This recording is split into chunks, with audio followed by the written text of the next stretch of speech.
Collinear vector ऐसे vector बच्चों जो अलोंग स्ट्रेट लाइन होते हैं, एक लाइन के स्ट्रेट लाइन के अलोंग, यानी जिनके बीच का एंगल थीटा या तो 0 डिग्री होगा या 180 डिग्री होगा। ऐसे वेक्टर्स को हम क्या बोलेंगे? Collinear vectors.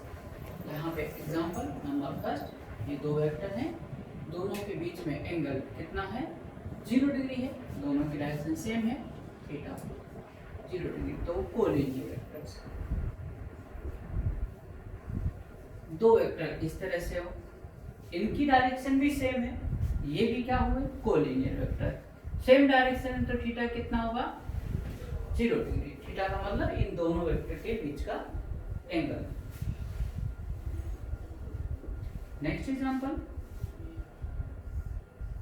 दोनों की डायरेक्शन अपोजिट है, तो इनके बीच में एंगल 180 डिग्री, और इस तरह से हो तब भी इनके बीच का एंगल 180 डिग्री, क्योंकि यहाँ पर भी डायरेक्शन क्या है? अपोजिट। जब दो वेक्टर के बीच का एंगल अपोजिट होता है, डायरेक्शन अपोजिट होती है, तो उनके बीच का एंगल 180 डिग्री है।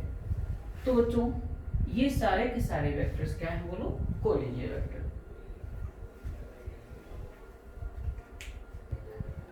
नेक्स्ट वेक्टर बच्चों, कोइनिशियल वेक्टर्स।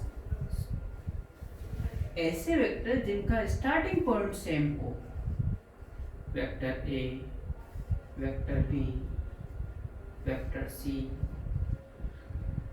तो सभी का स्टार्टिंग पॉइंट क्या है बच्चों? ओ है।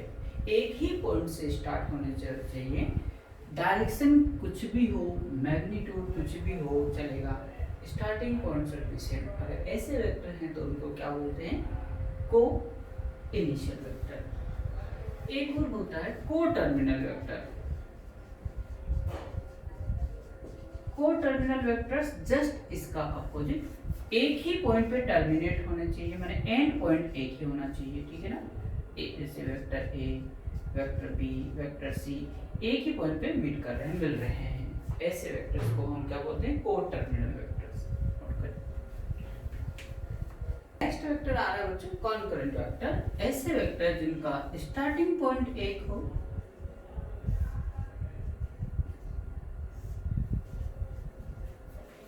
या एक ही पॉइंट पे मीट कर रहे हो, मतलब मीटिंग पॉइंट एक हो, एक पॉइंट पे मीट करें, वो सारे वेक्टर क्या होते हैं? Concurrent vector. एक पॉइंट से स्टार्ट हो चाहे बच्चों, चाहे एक पॉइंट पे आके मीट कर रहे हो, ये सभी के सभी क्या हो रहे? कॉमन पॉइंट उनका होना चाहिए। सभी वेक्टर्स क्या कहलाते हैं? Concurrent vectors. यूनिट वेक्टर, ये सबसे इंपॉर्टेंट वेक्टर का टाइप है बच्चों।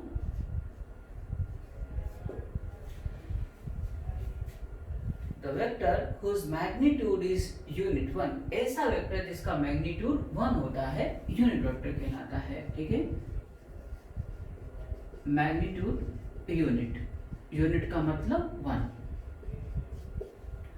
और बच्चों ये यूनिट वेक्टर यूज आता है किस काम के?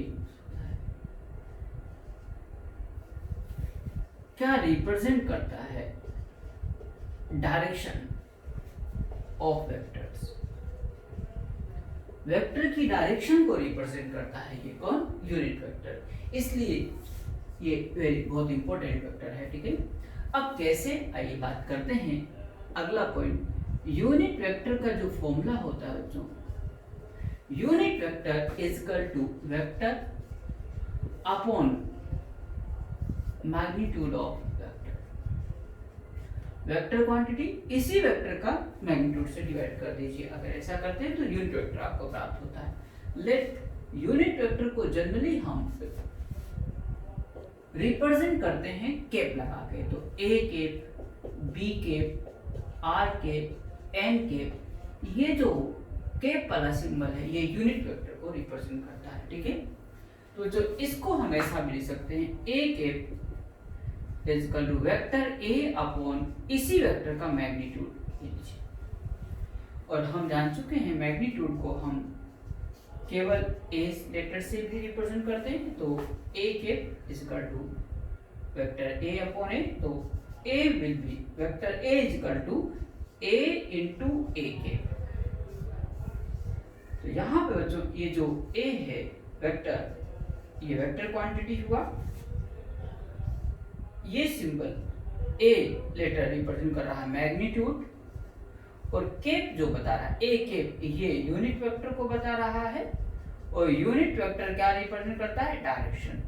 तो जो हमने स्टार्टिंग में मालूम किया था, किसी वेक्टर क्वांटिटी को रिप्रेजेंट करने के लिए जरूरत होती है किसकी, एक तो मैग्नीट्यूड की और डायरेक्शन की। देखो ये यूनिट वेक्टर टोपी वाले क्या बता रहे हैं, बोलो डायरेक्शन बता रहे हैं, और इनको क्या कहते हैं, यूनिट वेक्टर। ठीक है, तो यूनिट वेक्टर के लिए हम बात करें कि इनका जिंदगी में मैग्नीट्यूड क्या होता है, एक होता है। क्या काम आते हैं, डायरेक्शन रिप्रेजेंट करने के काम आते हैं। जब भी आते हैं टोपी लगा के आते हैं, कैप लगा के आते हैं, तो दूर से पहचान में आ जाते हैं। ठीक है ना, और कैसे डायरेक्शन को रिप्रेजेंट करते हैं आगे हम मालूम करते हैं। 3 स्टैंडर्ड और बेस यूनिट वेक्टर्स बच्चों, एक्स एक्सिस, वाई एक्सिस और दिस इज जेड एक्सिस। हम जानते हैं कि तीनों एक्सिस एक दूसरे के म्यूचुअली परपेंडिकुलर होते हैं, एक दूसरे के परपेंडिकुलर। प्रत्येक दो के बीच में एंगल कितना होता है, 90 डिग्री। ठीक है, तो एक्स एक्सिस के अलोंग यूनिट वेक्टर लिया जाता है बच्चों आई कैप, वाई एक्सिस के अलोंग जे कैप लेते हैं, और जेड एक्सिस के अलोंग के कैप यूनिट वेक्टर लिया जाता है। ठीक है, और हम ये बहुत अच्छे जानते हैं, X axis perpendicular to Y axis, Y axis perpendicular to Z axis, ये आपस में तीनों एक दूसरे के परपेंडिकुलर होते हैं। तो हम कह सकते हैं I cap is perpendicular to J cap is perpendicular to K cap, ये परपेंडिकुलर का साइन है। इसका मतलब हम कह सकते हैं आई कैप और जे कैप के बीच का एंगल कितना, 90 डिग्री, जे कैप और के कैप के बीच का एंगल 90 डिग्री, के कैप और आई कैप के बीच का एंगल भी 90 डिग्री। लेकिन आई कैप और आई कैप के बीच का एंगल 0 डिग्री, जे कैप और जे कैप के बीच का एंगल 0 डिग्री, के कैप और के कैप के बीच का एंगल 0 डिग्री, और आई कैप और माइनस आई कैप के बीच का एंगल 180 डिग्री। पहले अपन ऐसा क्वेश्चन कर चुके हैं। ठीक है, और जे कैप माइनस जे कैप के बीच का एंगल भी 180 डिग्री, और के कैप माइनस के कैप के बीच का एंगल भी 180 डिग्री होगा। ठीक है, फॉर डायरेक्शन, डायरेक्शन के पॉइंट ऑफ व्यू से देखो, east to the west, India is the west. इस डायरेक्शन में यूनिट वेक्टर लेते हैं बच्चों आई कैप, वेस्ट के अलोंग लेते हैं माइनस आई कैप, और नॉर्थ डायरेक्शन के अलोंग यूनिट वेक्टर को यूज किया जाता है जे कैप, और साउथ डायरेक्शन के लिए यूज करते हैं माइनस जे कैप। और इसके अलावा बच्चों अगर अपवर्ड डायरेक्शन आ गई, अपवर्ड, तो प्लस के कैप लेना है, और डाउनवर्ड डायरेक्शन आ गई तो माइनस के कैप लेना है। ठीक है,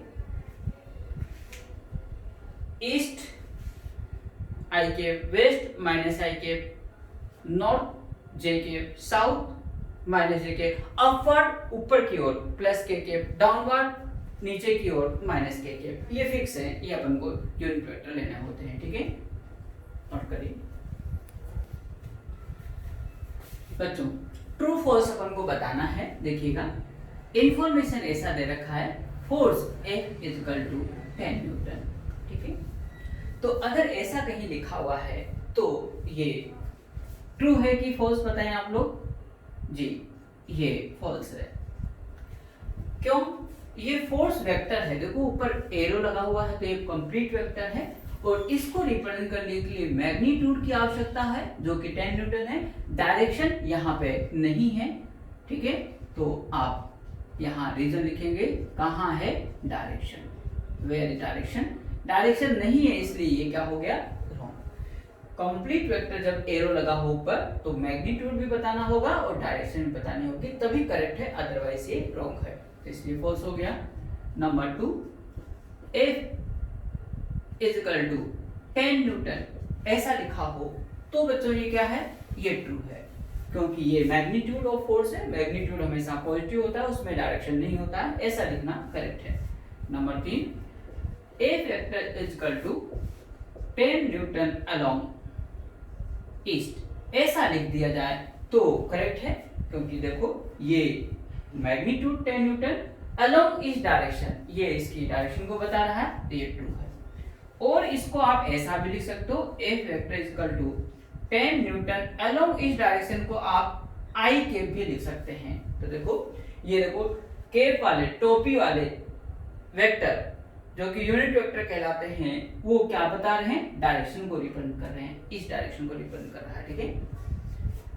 और यहाँ पे अगला एग्जांपल लूं, F वेक्टर का मैग्नीट्यूड 2 न्यूटन, ये ट्रू है, बिल्कुल ट्रू है, क्योंकि ये मैग्नीट्यूड है सिंबल, और मैग्नीट्यूड हमेशा पॉजिटिव होता है, उसमें डायरेक्शन नहीं होती है। तो ये छोटी सी इंफॉर्मेशन दी है कि स्टेटमेंट कहीं लिखा जाए तो ट्रू है कि फॉल्स है वो बता सके। नेक्स्ट इक्वेशन देखिए, F vector is equal to 20 newton along north direction लिखा हुआ है, तो ये ट्रू है, ये मैग्नीट्यूड, ये डायरेक्शन, ये कंप्लीट वेक्टर। इसका यूनिट वेक्टर फाइंड आउट करना है along the direction of F vector any force. तो बच्चों यूनिट वेक्टर का फॉर्मूला होता है for vector upon magnitude of vector. तो F केप या N केप जो भी सिंबल यूज करना चाहे, F वेक्टर की वैल्यू देखो कितना है, 20 newton along north upon magnitude of this force, इसका मैग्नीट्यूड कितना है 20 न्यूटन, ये लीजिए 20 न्यूटन से 20 न्यूटन डिवाइड किया, कितना आया 1, और आगे क्या आया बोलो, अलोंग नॉर्थ, F केप इसका। बच्चों एक बात सोचिए, यहां से 20 न्यूटन अपॉन 20 न्यूटन किया कि 1 आएगा कि 1 न्यूटन आएगा, जी यहां 1 न्यूटन नहीं आएगा, 1 ही आएगा, क्योंकि न्यूटन से न्यूटन भी कैंसिल हो गया है। तो आइए यूनिट वेक्टर की कहानी एक बार वापस सुनिए मेरी जुबानी। इसका मैग्नीट्यूड कितना होता है देखो 1 यानी यूनिट, और ये क्या काम आता है बोलो, डायरेक्शन रिप्रेजेंट करने की काम आता है अलोंग नॉर्थ डायरेक्शन, ठीक है। तो इस क्वेश्चन से अपन को मालूम पड़ गया कि यूनिट वेक्टर का मैग्नीट्यूड हमेशा कितना होता है 1 होता है, और हमेशा क्या काम आते हैं बोलो, डायरेक्शन रिप्रेजेंट करने के काम आते हैं, ठीक है। आप इसको ऐसा भी लिख सकते हो, F cap is equal to 1 into along north को क्या लिख सकते हो, J केप भी लिख सकते हो, ऐसा लिखा जाए तो भी ये करेक्ट होगा, दोनों ही करेक्ट है, ठीक है। बच्चों यहाँ पर एक क्वेश्चन और लेते हैं, vector F1 is equal to 10 newton along I के, और ऐसा भी लिख सकता है along x axis, and F2 vector is equal to 10 newton J के, और यहाँ पर अलोंग y एक्सिस ऐसा भी लिखा जा सकता है, ठीक है। Then find true and false, जो दिया जाएगा उनमें से ट्रू एंड फॉल्स बताना है हमें, सही गलत। तो अब देखिए बच्चों, पहला F1 vector is perpendicular to F2 vector, ये ट्रू है कि फॉल्स, आइए देखिए। F1 vector along x axis है, क्योंकि I के लिखा भी x एक्सिस के अलोंग, तो F1 is equal to 10 newton I के इधर, दूसरा J के y एक्सिस के along, F2 vector 10 newton J के y एक्सिस के अलोंग, दोनों के बीच का एंगल 90 डिग्री होता है, और 90 डिग्री होगा तो एक दूसरे के वो परपेंडिकुलर होंगे, तो ये स्टेटमेंट क्या हुआ, ट्रू। दूसरा बच्चों, F1 vector equal to F2 vector, ये कैसा होगा, ट्रू की फॉल्स, जी ये फॉल्स होगा, क्यों, मैग्नीट्यूड तो दोनों का 10 न्यूटन सेम है, लेकिन डायरेक्शन सेम नहीं है, एक I केप यानी x एक्सिस के लोग, दूसरा J केप यानी y एक्सिस के लोग, दो वेक्टर इक्वल सेम समान तभी हो सकते हैं जब उनका मैग्नीट्यूड और डायरेक्शन दोनों ही क्या हो, सेम हो। यहाँ डायरेक्शन सेम नहीं है, इसलिए ये फॉल्स। नंबर 3 बच्चों, F1 equal to F2, magnitude की बात की जा रही है, यहाँ पे कोई ऊपर एरो नहीं है, सिंपल लेटर लिखा जाए तो मैग्नीट्यूड है वो बच्चों, तो इसका भी 10 न्यूटन और इसका भी 10 न्यूटन। मैग्नीट्यूड में डायरेक्शन की बात नहीं की जाती, डायरेक्शन नहीं होती और हमेशा पॉजिटिव होता है, तो ये ट्रू हुआ, ठीक है।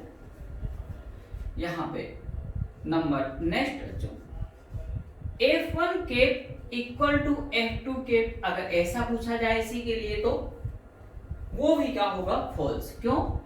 इन दोनों का मैग्नीट्यूड तो सेम है, ठीक है ना, लेकिन डायरेक्शन क्या है, अलग अलग, इसलिए ये दोनों बराबर नहीं हो सकते हैं। नंबर नेक्स्ट, लेकिन इनका मैग्नीट्यूड क्या सेम है क्या? जी हाँ, मैग्नीट्यूड सेम है, तो ये ट्रू हुआ। एक बात बताओ, मैग्नीट्यूड है कितना इसका, F1 केप और F2 केप का? जी बताइए कितना मैग्नीट्यूड? जी 10 10 नहीं है, 1 1 है, ठीक है ना, क्या 1 1 है। यहां पर मैग्नीट्यूड यूनिट वेक्टर का हमेशा क्या होता है, 1 होता है, ठीक है। और नंबर 5 के बाद में 6 लीजिए, F1 cap is perpendicular to F2 cap, ये ट्रू है कि फॉल्स? जी ये हो गया फॉल्स, ठीक है, ये अपने बात पहले भी आ चुका है। और इसका परपेंडिकुलर की बात करें तो दोनों क्या है, सॉरी ट्रू है, क्योंकि एक तो आई एक्स एक्सिस के लॉन्ग है, दूसरा वाई एक्सिस के लॉन्ग है, ठीक है। परपेंडिकुलर है लेकिन दोनों वेक्टर इक्वल नहीं है, ठीक है ना, एक दूसरे के परपेंडिकुलर जरूर है, क्योंकि एक्स एक्सिस के लॉन्ग दूसरा वाई एक्सिस के लॉन्ग है यूनिट वेक्टर, ठीक है। एक नोट अपन बात करते हैं कि यूनिट वेक्टर अभी पिछले एग्जांपल में आया था, F cap is equal to 1 along, एक बात है क्या, अलोंग नॉर्थ, पिछले एग्जांपल में आया था अभी थोड़ी देर पहले। तो एक बात है, यहां पर यूनिट वेक्टर की कोई यूनिट नहीं होती है, यूनिट वेक्टर इज यूनिटलेस, ये बहुत इंपॉर्टेंट नोट है, ठीक है ना। यूनिट वेक्टर की कोई यूनिट नहीं होती यहाँ पे, सिर्फ उसका मैग्नीट्यूड 1 होता है, और क्या काम आता है, डायरेक्शन रिप्रेजेंट करने का काम आता है, तो ये पॉइंट भी ध्यान रखिएगा, नोट कर। नेक्स्ट पोलर वेक्टर बच्चों, ऐसे वेक्टर जिनका स्टार्टिंग पॉइंट होना चाहिए, इनिशियल पॉइंट होना आवश्यक है, और पॉइंट ऑफ एप्लीकेशन होना आवश्यक है, ऐसे वेक्टर्स को हम पोलर वेक्टर कहते हैं। जैसे डिस्प्लेसमेंट पार्टिकल एक पॉइंट से दूसरे पॉइंट तक गया, जब तक उसका initial point of starting point नहीं बताया जाएगा, तो वहां पे पहुंच गया किसी पॉइंट पे, तो हम इनिशियल पॉइंट जब तक हमें नहीं मालूम होगा, हम उसका डिस्प्लेसमेंट नहीं बता पाएंगे, ठीक है ना। तो इसलिए स्टार्टिंग पॉइंट होना आवश्यक है, ठीक है, तो ये डिस्प्लेसमेंट बता पाएंगे, ये स्टार्टिंग पॉइंट। और दूसरा एग्जांपल फोर्स, किसी बॉडी पर किसी फिक्स पॉइंट पर अप्लाई किया जाए, पॉइंट ऑफ एप्लीकेशन क्या होना चाहिए, फिक्स होना चाहिए, तभी उसके इफेक्ट को हम स्टडी कर पाते हैं, ठीक है। तो ऐसे वेक्टर्स को क्या कहते हैं, हम बोलो पोलर वेक्टर्स, ठीक है। और एग्जांपल आपके सामने ही है, डिस्प्लेसमेंट और पोजीशन वेक्टर और फोर्स। एक्सियल वेक्टर बच्चों, these are such type of vector which represent the rotational effect in rotational dynamics। जो रोटेशनल डायनामिक्स में रोटेशनल इफेक्ट को रिप्रेजेंट करते हैं, वो वेक्टर एक्सियल वेक्टर कहलाते हैं। इसका डिटेल स्टडी हम सर्कुलर मोशन रोटेशन डायनामिक्स में करेंगे, ठीक है। फिलहाल थोड़ा बहुत आइडिया देते हैं। The axial vector, these are used to represent the rotational effect in rotational dynamics, and its direction is obtained by right hand thumb rule, also right hand thumb rule, and its direction is always perpendicular to the plane and along the axis of rotation। क्या बोला मैंने, perpendicular to the plane इनकी direction होती है, और along the axis of rotation होती है, axis के अलोंग होती है, इसलिए इनका नाम क्या है, एक्सियल वेक्टर, ठीक है। कुछ एग्जांपल देखते हैं बच्चों, ठीक है ना। स्मॉल एंगुलर डिस्प्लेसमेंट,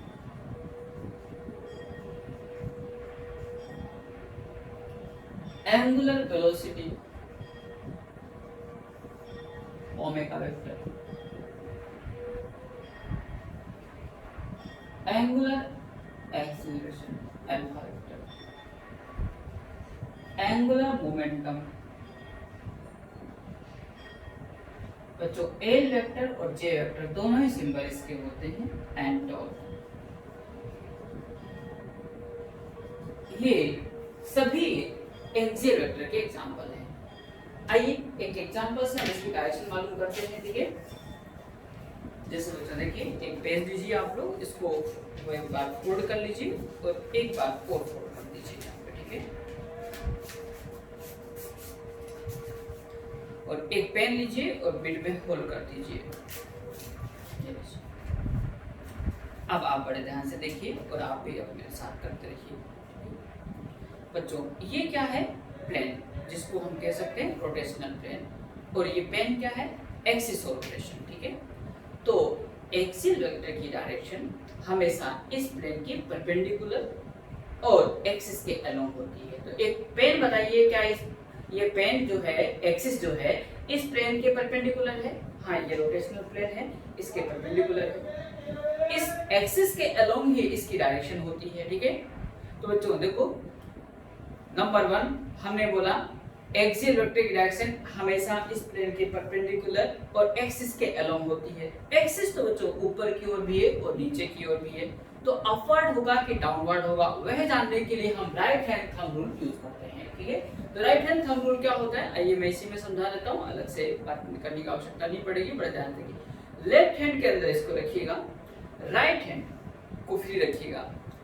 इसके रोटेशन का मैनर दो प्रकार का हो सकता है, दो प्रकार से रोटेशन हो सकता है, या तो क्लॉकवाइज या एंटी क्लॉकवाइज। बच्चों ठीक बात है क्या? तो अभी मैं इसको एंटी क्लॉकवाइज घुमा रहा हूँ। ठीक है, घड़ी के अपोजिट। ठीक है, एंटी क्लॉकवाइज तो इधर घुमा रहा हूँ, तो जिस डायरेक्शन में ये रोटेट कर रहा है उसी डायरेक्शन अपने राइट हैंड के फिंगर्स को कर्ल कर दीजिए, मोड़ दीजिए। ठीक है ना, और मोड़ने के पश्चात आप थंब को, अंगूठे को एकदम सीधा स्ट्रेट कर दीजिए। ये जो अंगूठा थंब की डायरेक्शन है वही एक्सियल वेक्टर की डायरेक्शन है। क्या अपवर्ड है, ऊपर की ओर है? जी हाँ, इस प्लेन के परपेंडिकुलर है। हाँ, और किधर है बोलो? अपवर्ड। तो जब रोटेशन एंटी क्लॉकवाइज हो रहा है तो एक्सियल वेक्टर की डायरेक्शन क्या हुई? Perpendicular to the plane along the axis upward. ठीक है बच्चों, ऑन द अदर हैंड अगर ये क्लॉकवाइज घूमता घड़ी के अलोंग, ठीक है, क्लॉकवाइज डायरेक्शन होता तो हम राइट हैंड के फिंगर्स को उसी डायरेक्शन में कर्ल कीजिए जिधर घूम रहा है। ठीक है, और थंब को क्या कर दीजिए? स्ट्रेट कर दीजिए। और थंब इस बार किधर आ रहा है बोलो? नीचे की ओर। तो इस बार एक्सियल वेक्टर की डायरेक्शन क्या होगी? परपेंडिकुलर द प्लेन, प्लेन के परपेंडिकुलर तो है ये, लेकिन बोलो अलोंग द एक्सिस भी है और डाउनवर्ड है। ठीक है, डाउनवर्ड। तो इस तरह से हम मालूम कर सकते हैं किसकी डायरेक्शन? एक्सियल वेक्टर की। वापस डिटेल स्टडी में आएगा रोटेशनल डायनामिक्स के अंदर, फिलहाल बेसिक इंफॉर्मेशन आपको दे दी है। ठीक है, नेक्स्ट पॉइंट छोटा सा है बच्चों, to find the angle between two vector. दो वेक्टर के बीच का एंगल कैसे फाइंड आउट करते हैं वो देखते हैं। ठीक है, जब बच्चों दो वेक्टर इस तरह से हो, दोनों का टेल से टेल मिल रहा है, ये वेक्टर है, ये वेक्टर भी, इनका टेल से टेल मिल रहा है, तो इन दोनों के बीच का एंगल, ये इनके बीच का इंटीरियर एंगल जो बनेगा वही इनके बीच का एंगल कहलाता है, जिसको मैंने थीटा से रिप्रेजेंट किया है। So we can say here theta is the angle between vector and vector B. ठीक है, वापस जब टेल से टेल मिल रहा हो तो इनके बीच का इंटीरियर एंगल, ठीक है ना, याद रख सकते हैं आप। जैसे गाना था ताल से ताल मिला, तो यहाँ टेल से टेल मिला और उनके बीच बना क्या? इंटीरियर एंगल, और वो सीखे तो यही है इन दोनों के बीच का एंगल। नंबर 2, जब दो वेक्टर का हेड से हेड मिल रहा हो, वेक्टर ए और वेक्टर बी, तब भी इन दोनों के बीच का जो इंटीरियर एंगल होगा वही क्या कहलाएगा? Angle between them. Exterior angle, बाहर वाला एंगल नहीं होगा, इनके बीच में इंटीरियर एंगल जो होगा वो वाला एंगल कहलाता है क्या? इन दोनों वेक्टर के बीच का एंगल। तीसरा पॉइंट आ रहा है, एक का हेड मिल रहा हो बच्चों और दूसरे का टेल मिल रहा हो, इस तरह से, तो इन दोनों के बीच का जो इंटीरियर एंगल है, ये वाला एंगल इनके बीच का एंगल नहीं है। ठीक है, एक्सटीरियर एंगल जो बाहर बना है, ठीक है ना, ये वाला एंगल एक्सटीरियर एंगल है। ठीक है ना, इसको अगर मैं थीटा कह दूं तो यहाँ पे theta is the angle between A vector and B vector. अगर मैं इसको, इस एंगल को थीटा कह दूं तो ये कितना हो जाएगा? 180 माइनस थीटा, तो 180 माइनस थीटा हो जाएगा। ठीक है, तो इधर बाहर वाला जो भी एंगल होगा उसे बोलेंगे this angle between vector and vector B. तो बच्चों हम 3 पॉइंट ध्यान रखेंगे, दोनों का टेल से टेल मिले तो इंटीरियर एंगल उनके बीच का एंगल कहलाएगा, दो वेक्टर का हेड से हेड मिले तो भी इंटीरियर एंगल, और एक का हेड और एक का टेल मिले तो एक्सटीरियर एंगल, बाहर वाला एंगल क्या कहलाएगा बोलो, इन दोनों वेक्टर के बीच का एंगल। तो इस तरह से हमें ध्यान रखना होगा, ठीक है।